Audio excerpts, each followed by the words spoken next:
This is our 1-year anniversary show. We actually started our show July the 5th of 2021. And since the 4th was a holiday, we didn't release the show for our first of the month. So here we are coming up on our first Monday that's not a holiday of the month, and we're releasing this show. And I ran into a good friend of yours and mine the other day down in Mississippi. And he wanted to come on and record a little show for us. So listen to this. I want to wish my friends Alan Robertson and Joey Smith a 1-year anniversary of their podcast, Nonsensical Talk. Be sure to listen to them on your favorite listening apparatus. And of course, you know, that's Morgan Freeman, or a non-paid endorsement. Famous. Welcome to the show that has little to no meaning and makes little to no sense. It is the show where you can expect the unexpected. This is Nonsensical Talk, on the air and in the cloud. Those crazy hosts will talk about anything and everything. And now, from their home studios in Middle Tennessee, here is your hosts, Alan Robertson and Joey Smith. Hey, Alan. I understand that you have a phone number for someone famous that you can call. So why don't you do that and see if you can. Okay, first thing, let me get this number here. Let's see. I'm gonna write it down so that way I can play it for us. Let's see, 796628837. Now let's see what happens when I call that number here. Let's see. There we go. All right, so it's 1-266-2837. Welcome to Call the Notes, your emergency Holland Hotline. To hear one-on-one, please press 1. To hear Rich Girl, please press 2. To hear Man-Eater, please press 3. To hear Privatize, please press 4.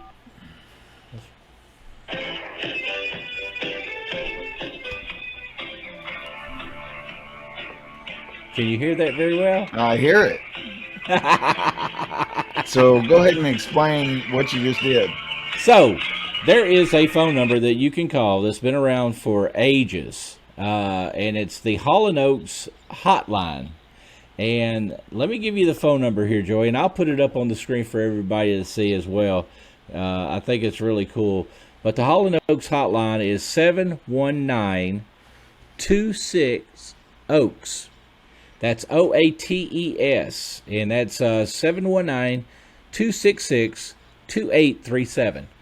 And get your favorite Holland song played to you over the phone. And since we don't have long distance charges anymore, because everybody's using cell phones, it's a great way to get your Hall & Oates on. What's your earliest memory of that number being available? But, you know, because we've discussed in the past how you and I, you know, started becoming friends in like around 1985, and I remember there was a phone number that you can call if you wanted to know the time. Yes. Like it would say, the time now is blah, blah, blah. And then you could go and set the clocks in your house. You know, because we didn't have internet then. So you could there was a time phone number that you can call. Yep. And just find out what the time was. And then they came up with a phone number that you can call that gave you what the temperature was right then. But I was trying to remember back, and you know, let me tell you a story, Joey. I did not ever remember calling that number as a kid because I did not remember them ever having it. Yeah, I was a huge All there was fan. all kinds of numbers like that. Is the yes. thing? You are absolutely 100% correct. I found this, believe it or not, on the internet a couple of months ago, and I was like, no. So, you know, I'm a gambler. I gamble a little bit. So I decided, hey, let's just dial the number. Worst case scenario, I'll be out $10,000 because I'll try to bill it to my phone. Yeah. But I called the number, and I was like, get out of here. It is a Holland Oaks hotline. So, Private Dancer, you can go listen to, I think there's like 6 or 7 songs that they had that were in their top 10. A great number to call.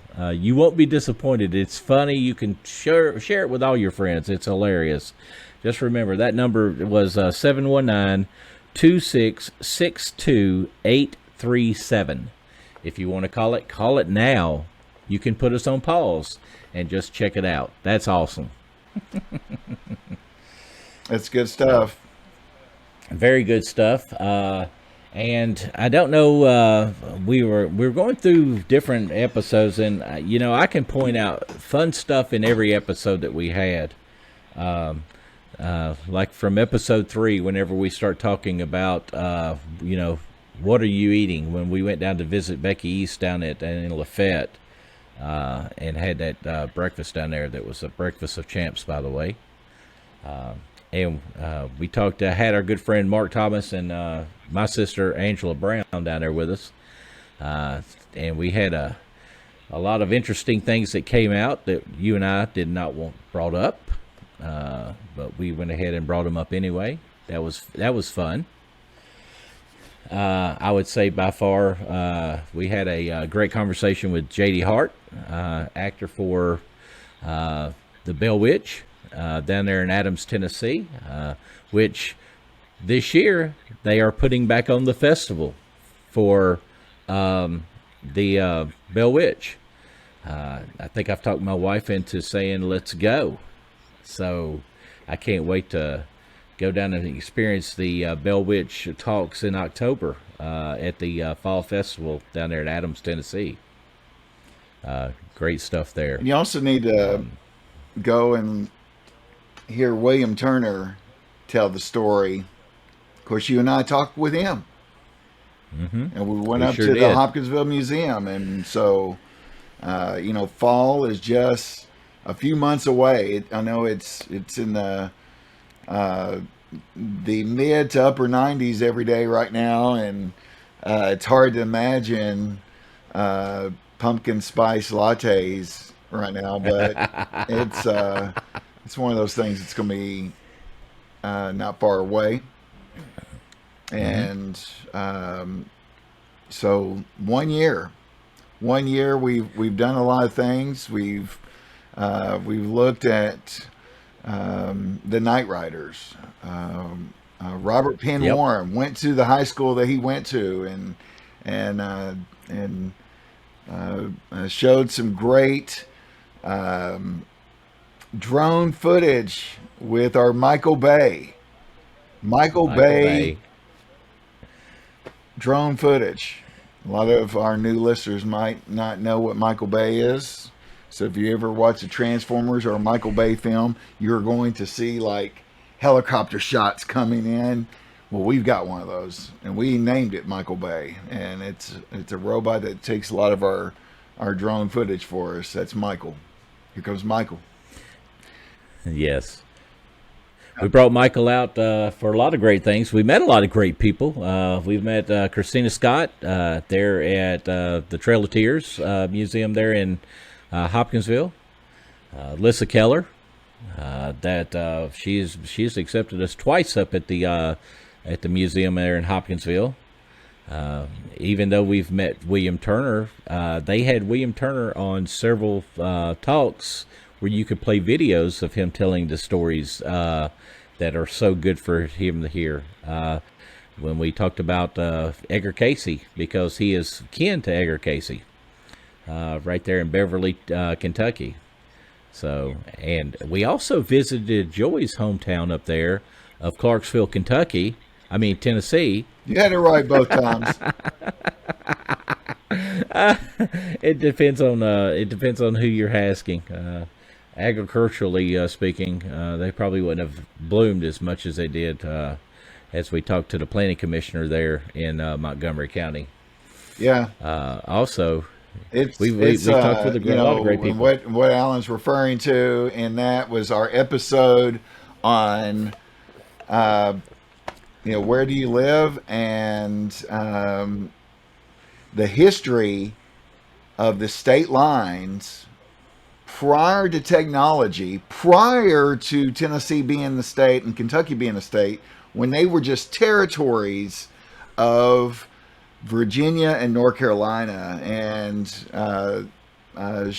summary of the story is each state, Virginia and North Carolina, put a team together of surveyors to just expand that line out to the Tennessee River. Because at Tennessee River, that's where a lot of Indian territory began, so they couldn't go beyond there. And due to the faulty technology and the terrain, if there was like a snake pit of marshland, many times the surveyors would just try to go around that. Well, doing that from the edge of the western edge of North Carolina, going all the way to the Tennessee River, they veered off course. One of the surveyors teams did that, and once those stakes were driven, when Tennessee and Kentucky became states, they just inherited where those territorial boundaries were established 2 or 3 decades prior to 1796, when Tennessee was a state, and 1792 when Kentucky was a state. And then 20 years later is when they really discovered, hey, these are wrong. We want to fix this. And there was some political push from folks that became president that said, you're not going to change the line, because Tennessee would lose its 3rd biggest city of Clarksville, Tennessee, to Kentucky. And not only that, but there was a little border dispute down at the bottom down there with Georgia, who would like, as they said, you could take a straw and put it in the river. Yeah, because the line is that close. And Atlanta needs water. We watched an episode of how the states got their shapes, and many times those lines they are jagged because it might be just 30 yards of rope and stakes, and they'll pull that rope as tight as they can and hammer that stake in there. That's where the line is. Then they go out in front of it, pull it again. That's where the line is. And so they're going, they're using compasses and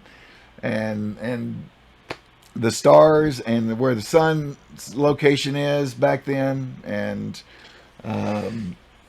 so we've really in this last year covered some entertainment. We've talked with some great musicians, some great actors, and that were all local. And so we're going to be doing some of the same this coming year, is for our year 2 of covering some of the Did You Know? And you might have known. You might help us with some of those stories. We might be, you might be one of the folks that we actually need to interview and get a side or an angle of that story that's where not very many people know. And there's a moment that what Alan and I, as we're having conversations with people in the community, we look at each other and we're like, this is where the story begins. Alan and I we have that nod where we're like, this is where our story begins, right here. And that's kind of been a theme of, we have to have hundreds of conversations with each other and with people in the community before one of us get that look in our eye like, you're on to something, Hoss. There's several stories that we still want to bring you. Just like in Men in Black 3. You got to let the pie work. Yeah. Look, you can't force it, man. You got to let the pie happen. You can't force it. Let's go eat pie. And, So we've also decided that we're gonna have like these improv moments. Improv moments are good because you actually get to hear what Joy and I are thinking out of the box. A lot of the out of the box thinking we try to have fun with it. We're still going to get back up and get to my sister's place up there where we're going to set up the show and do a recording of there. I think you like those. It's kind of humorous. My sister brings what would we say, a comedic relief, if you will, kind of like that. Billy Crystal when they did comic relief. she's good at giving us the business. The business is Yeah, good. it's like, you know what, 'Cause- where she's giving us is the business. It's And we're also going to bring up some dad jokes. it's the I truth want to start with doing some research on. sarcasm. That's the business. Yeah, I want to bring in some more dad jokes. I want to start pushing those. So I'm going to start doing a lot of research. And I know Joey. If you're friends with him on Facebook, you enjoy quite a bit of good humor with the dad jokes. I wouldn't call it I good. thoroughly enjoy. Let's, Well, I thoroughly enjoy watching some of those posts. Going, huh? I am thinking about that now, and I'll read them off to my wife, and she'll go, "Why did They're he not say funny that?" out loud. I said, "Hey, that's They're Joey." only funny reading it. So, like, you read it to someone, for some reason I can't say it, and it sounds funny. But you could do this right here. Look at that. Hey, one of our good friends, Jonathan, he always is quick to respond is. on those. I like He's it funny. when he. Jonathan is funny. He is. I love it to see. Jonathan was some of funny in his, high school too. Comments. He would have us cracking up. Oh, especially there in old Doc Cochran's class. That was fun. DECA, Distributive Education DECA. Clubs of America.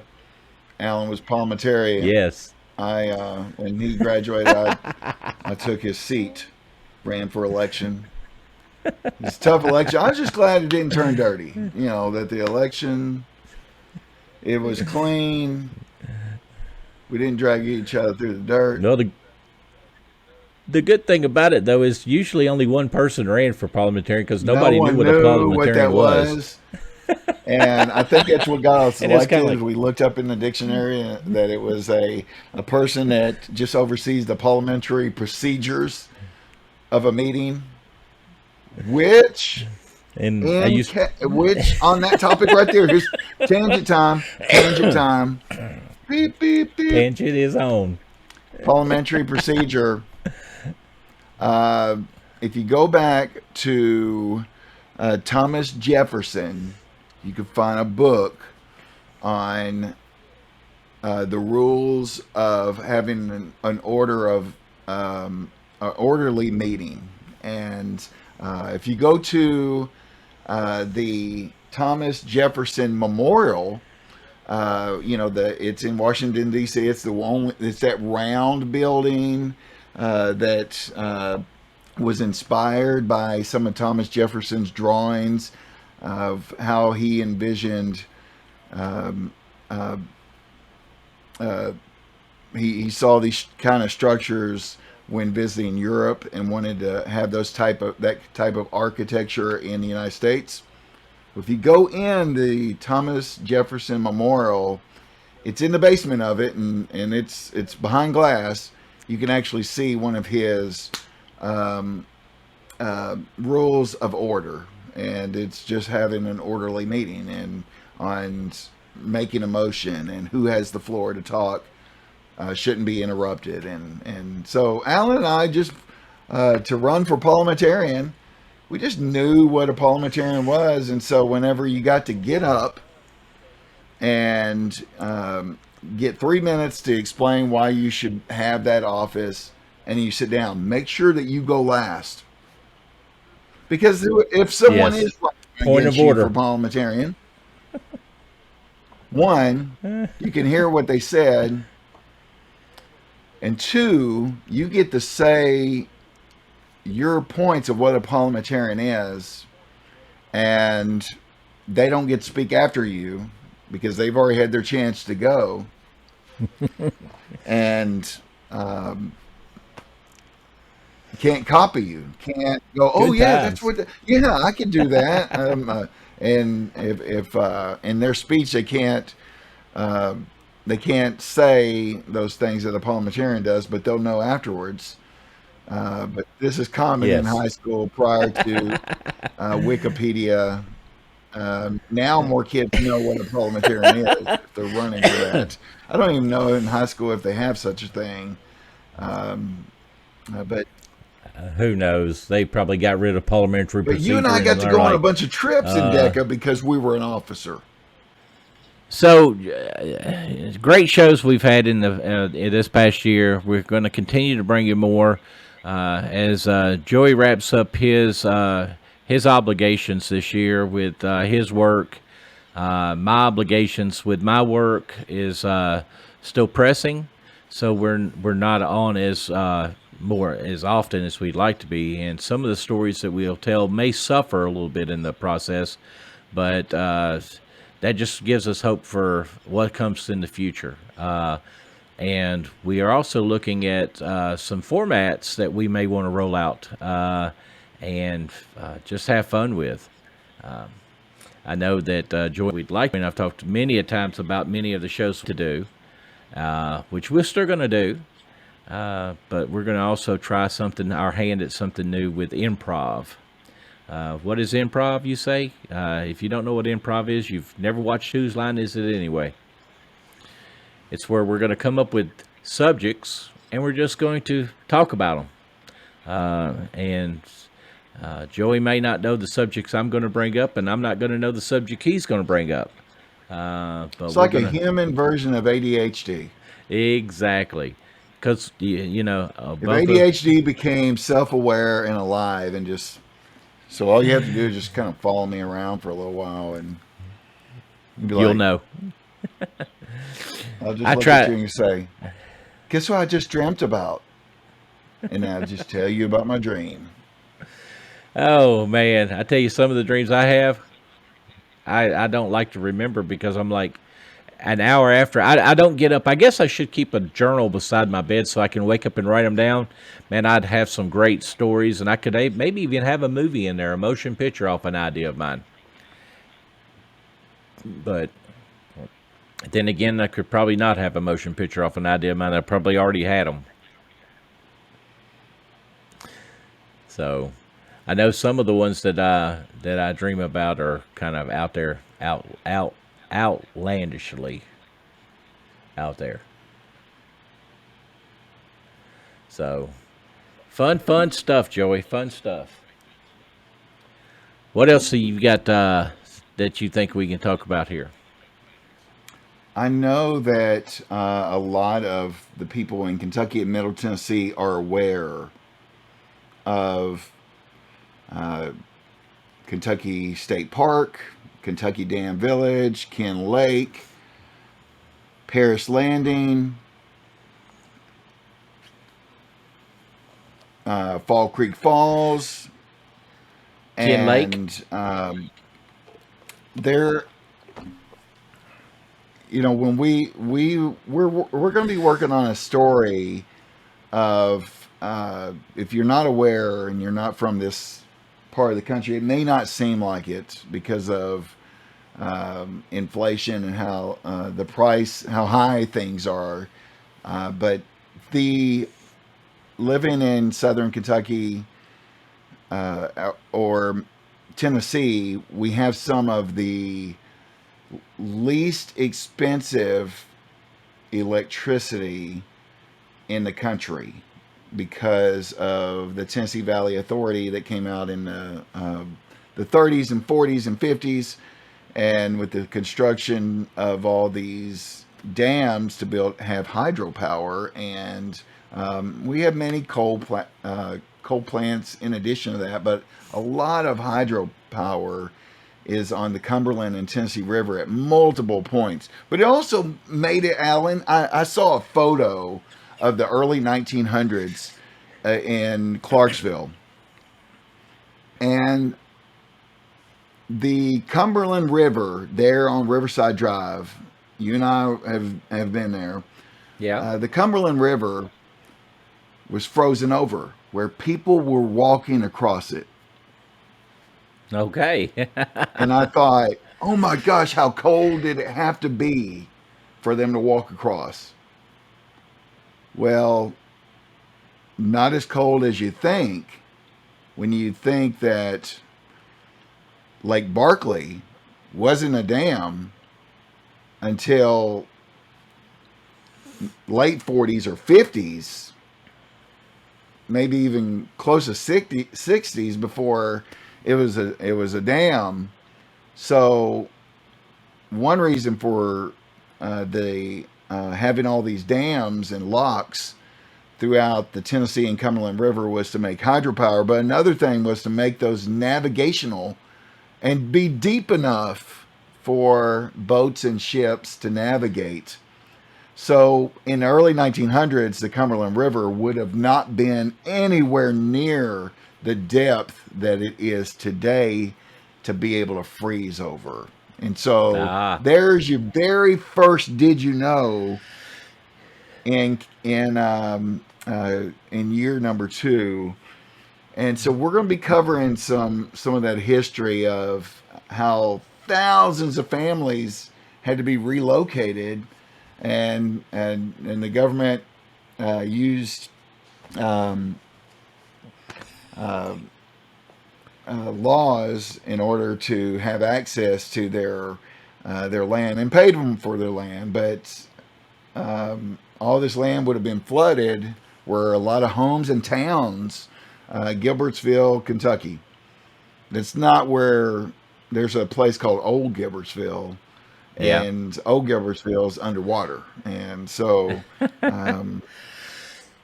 I like looking at those pictures. I like looking at those pictures that show towns underwater. They've got some down in Middle Tennessee, where when the water level gets a little lower, you can actually see old schoolhouses and foundation of where towns used to be. And I think they've got them at like Dale Hollow Lake or something like that. Or there's a couple of places that in Tennessee that when the water level comes down, you see a little small outline of a town. I know that there are several on the Cumberland River that are like that as well, because when you get up to the northern side of them, there's several of them that have to go down low enough, but you can see actually outlines. So it's all some other fun. things that we're going to be talking about. Alan and I were at when we were cruising on Riverside Drive one time, going to a show. We actually went to look at some of the Civil War in Fort Defiance, where you may not be aware that Fort Defiance is where the Red River and Cumberland River come together. And of course, it's kind of merging some of our past stories, because the Red River it comes through Robertson County, where Adams is, and you've seen some of the footage where we were at Port Royal Bridge over the Red River. Well, that Red River eventually meanders its way to the Cumberland. Well, where that hits, Union soldiers, that's where when they came and occupied Clarksville. That's some of the things that we said people need to know, that this is here, that President Grant actually was here, and you might realize that at Fort Donelson up the road near Dover, that President Grant was there, but they were also had a Fort Defiance where the Red River, and it was a great lookout. If those trees were cleared, you could see if Confederate soldiers were boats were coming up the river, and great location and strategic. And so we're going to be covering some of that, but we're also going to be covering some of our celebrities in Middle Tennessee and national celebrities. Yes. We want to there are some folks that that we want to interview, and there's some folks that we know that we'll be able to interview because we've already had conversations with some of those directors and actors in Middle Tennessee and Southern Kentucky. But stay tuned for some national celebrities that we're going to be having conversations with, and national athletes. We have a lot of professional athletes that come from our area. Yes. That have some great stories of how they became who they are as a professional and as a person. Now, so as we tie this up, so that way we don't get too far into it and give too much away, thank you for supporting us for this last year. And also be sure to go onto the YouTube site, follow us there, subscribe. So as we bring these stories out, you're going to enjoy them. You're going to enjoy them thoroughly. We're going to sprinkle some humor. We're going to try to get a show format up for you. We're going to bring you some great interviews for people, like Joey said. We're going to start reaching out to those folks and get them set up. And not only that, but this year is still indecisive year for Joey and I in both our careers that we continue to do. So some of our shows may be a little late. Some of our shows may be done, and you're like, man, they got the same clothes on. That's because we're trying to get you two shows together at once. But know this, we're out there to have fun, and we want you to know that we enjoy you listening to what we have to say. So, and Alan, I just have some teasers here. I'm not saying that we're going to be talking to Bruce Campbell, the actor. I'm not saying that we're going to be talking to Will Forte from Saturday Night Live in several movies. I'm not saying that. But we're saying that we're going to be talking to some. I'm just saying now. I'm not saying that we're going to be talking to Bruce Campbell and Matt and Will Forte, who are two of my favorite actors. I mean, yeah. So. And we probably won't be talking with George Clooney, but we may be talking with George Clooney. Who knows? He's a Kentucky boy, and who knows? Maybe we can get him on. Or I'm not saying that we're going to be talking to Bill Murray. Yeah. Who knows? I mean, of course, we posted a picture of Bill Murray wearing a George Clooney is a beautiful man shirt while he's watching fireworks with George Clooney. But yes, guys, that's fun. Stay tuned this year. It's going to be exciting. Yes, we love you. Keep coming back for more. Back when we were just kids, we weren't scared of getting older, yeah. 'Cause no one knows you like they know you, and no one probably ever will. You can grow up, make new ones, but truth is, there's nothing like old friends. 'Cause you can't make old friends. Yeah. Can you take me back when we were just kids who weren't scared of getting older? Yeah. Now I've got some good friends now.